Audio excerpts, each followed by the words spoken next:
Hello dear students, how are you all? I hope you all are well.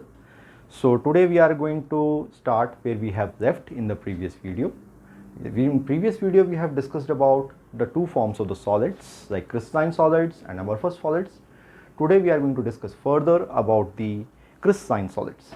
Now today first we are going to discuss about the types of crystalline solids. Now there are basically four types of crystalline solids like molecular solids, ionic solids, metallic solids and covalent network solids. Now these four types are based on the type of the arrangement, type of the constant particles present in them. Okay, so one by one we are going to discuss. So let's see the first one, the molecular solids. Now molecular solids, as the name is suggesting, molecule, it means here the constant particles are made up of molecules.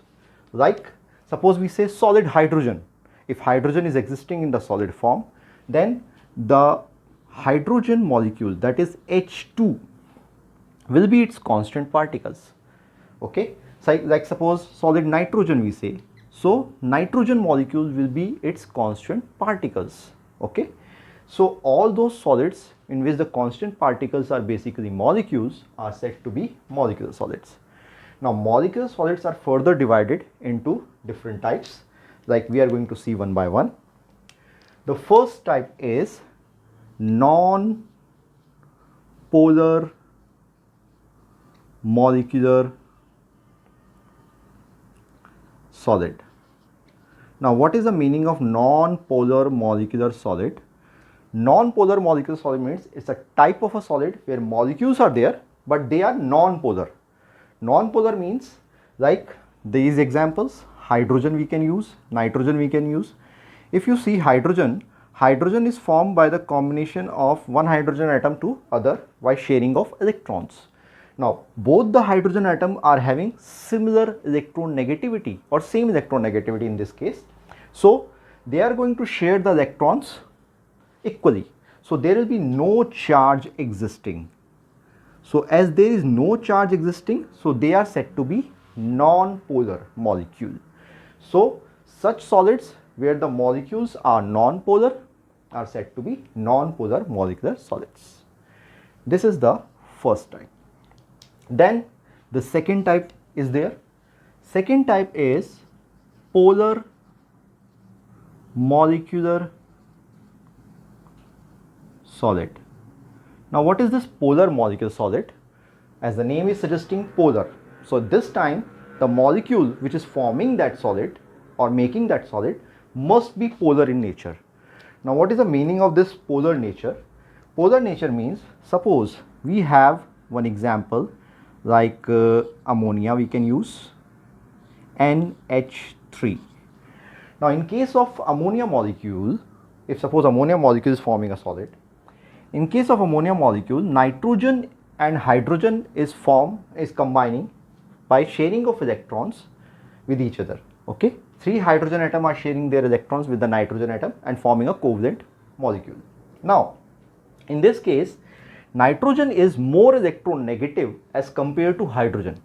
So when the electrons are going to be shared, nitrogen is going to attract the electron pair more toward its nucleus. Okay, because of its electronegative nature, and by doing so it will acquire a very small negative charge. Okay, and as hydrogen is giving its electron or electron pair is moving away from hydrogen, it results in formation of a very small positive charge over hydrogen atom. Hence the charge distribution will be there. Because of this charge distribution, the molecule which is forming is known as polar molecular solid. Okay, so such type of the solids are known as polar molecular solids, as the molecule is polar in nature. Okay, now we move to the third type. The third type is there, which is known as hydrogen bonded molecular solid. Now hydrogen bonded molecular solids are those type of the solids where the molecules are basically having hydrogen bonding. So what is the meaning of that hydrogen bonding? Already you have learned about hydrogen bonding in grade 11, but still I am telling you about that.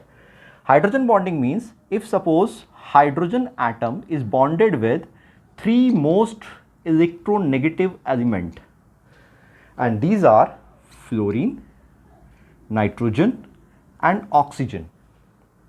Okay, if hydrogen is bonded with any of these three atoms, then such type of bonding is known as hydrogen bonding.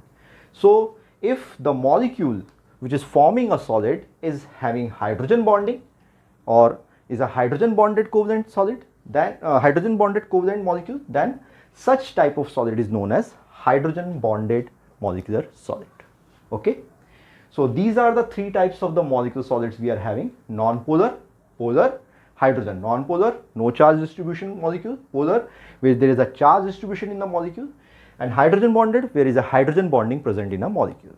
Okay, so these are our three types. Now we are coming to the second type of the crystalline solid, that is ionic solids. Now what are these ionic solids? Ionic solids means, as the name is suggesting, you all have learned about ionic bonding, where there will be a electron transfer takes place between the two atoms. One is going to gain electron, other is going to lose electron. In such case, one is going to acquire a positive charge becoming cation, one is acquiring a negative charge becoming anion, resulting in the formation of a compound which are known as ionic compound. And any solid which is made up of such kind of a molecule, such kind of a ions is known as ionic solid. Like we have examples, most common example, sodium chloride, okay, and many more examples we can use like potassium chloride, okay, even magnesium oxides. Now we know that sodium, potassium, magnesium, all these are the atoms, basically they are metals, okay.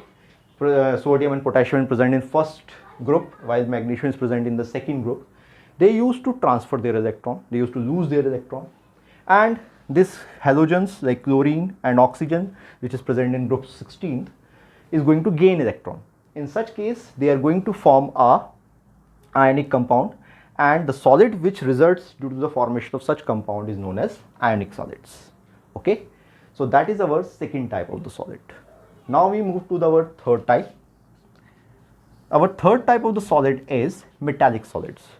Now we all know about that, like we used to say a piece of iron is there, a piece of copper is there, okay, and that is existing in a solid form usually at room temperature. So what type of bonding is present there in such kind of solids? So if we are talking about a piece of iron or a piece of copper, the bonding which is present there is basically a metallic bonding. Now what is this metallic bonding? I tell you, metallic bonding is a type of a bonding where the metallic ions are existing along with the free electrons. Like suppose I am talking about ferrous. Ferrous is having Fe2 plus charge like this, okay, and the electrons, the free electrons which they have generated, they are lying in the spaces between them. So because of this negatively charged electrons and this positively charged ions present in a solid, there will be a kind of a bonding existing between them, a force of attraction that existing between them, which bonded them. So such type of bonding is known as metallic bonding. So any solids which are having such kind of a bonding, that is metallic bonding, are said to be metallic solids. So they will be having free electrons present on them. Okay. Then we are moving to the fourth type of the solid. We will discuss it here. So fourth type of the solid which is there is covalent network solid. Now this is a different type of a solid. As the name is suggesting, covalent means basically the constant particles which are present there are covalently bonded, but they will be having a network, like one atom is bonded with many atoms. Okay, so kind of a network is going to be generated which results in a solid structure. Like most common example, diamond. You all know diamond. Then graphite. Now diamond and graphite both are covalently network solid. Now how they are covalent network solid? In case of diamond, one carbon atom is bonded with 4 other carbon atom, and then those 4 carbon atom again bonded with 4 different carbon atom, and it results in the formation of a network. Okay, it is having the octahedral 3-dimensional structure, so it results in the generation of a solid. That's make diamond a hardest substance.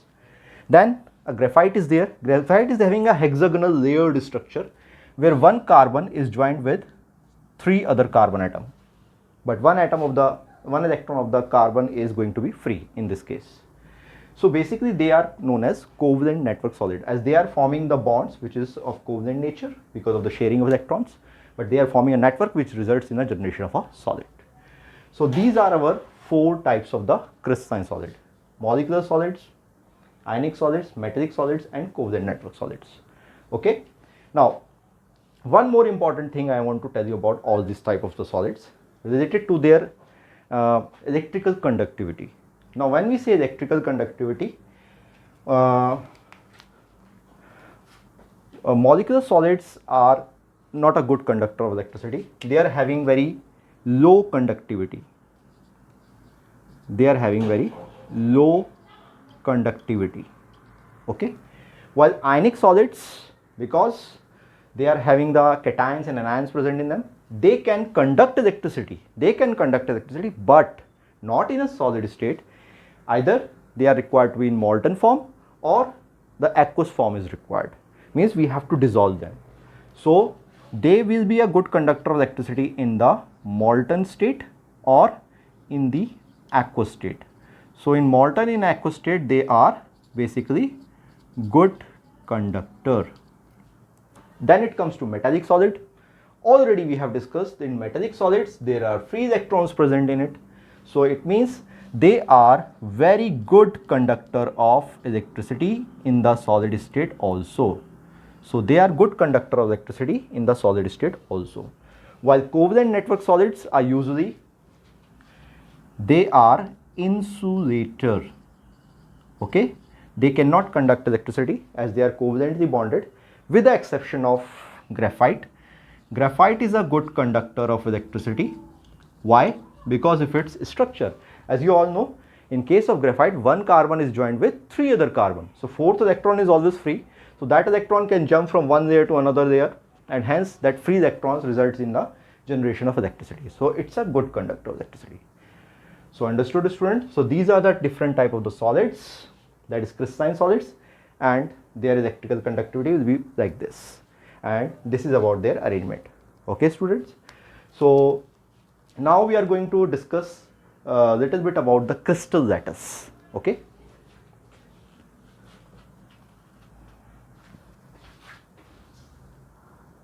So crystal lattice we are going to discuss. Now what is the meaning of this crystal lattice?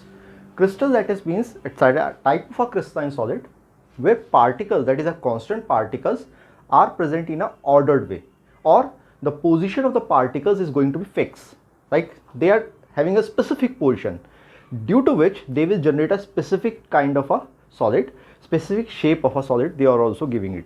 So crystal lattice will be like, suppose this is one of the example, a kind of a crystal is there, you can see, and in that crystals these are the particles which are present in a definite position. So their position is always going to be fixed. Okay, that is they are ordered. So such points are also known as, that is the constant particles are also known as lattice points. Okay, so that is known as crystal lattice. Now there are total 14 types of the crystal lattice. 14 types. Okay, there are 14 types of the crystal lattice exist, and we are going to discuss it later. Now after that, a very important thing which is related to the crystalline solid is, that is unit cell, a very important topic for the board examination also. Unit cell. Now what is this unit cell? You can see that it is looking like similar to this crystal lattice which I have drawn, but actually unit cell is not a crystal lattice. Unit cell is the smallest repeated unit which when repeated in all direction 3-dimensionally, okay, 3-dimensionally, then it will generate that crystal lattice. In simple language, it's like a brick. When brick is placed in an ordered manner 3-dimensionally, it will generate whole house. Similarly, unit cell is the smallest repeated unit which when repeated in all possible direction, it will generate a crystal lattice. So that is known as unit cell, and it will look like similar to the crystal lattice, but it is a smallest repeated unit. So it will be having, it is going having a three-dimensional structure. So it will be having different, it may be having length, it may be having breadth, it may be having height. Okay, we can consider this as a length, breadth, height, and between this length, breadth, height, it will be having certain angle also, like it can have alpha angle, it can have beta angle, and it can have gamma angle. So three angles are existing between the three edges of the unit cell, that is alpha, beta, and gamma.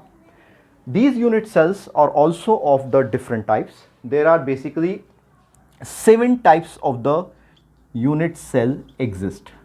7 types. Crystal lattice are of 14 types and unit cells are of 7 types.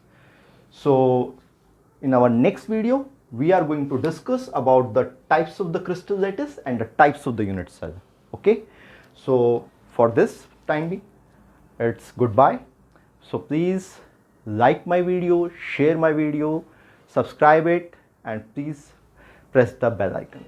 Thank you students. Goodbye. See you in the next video.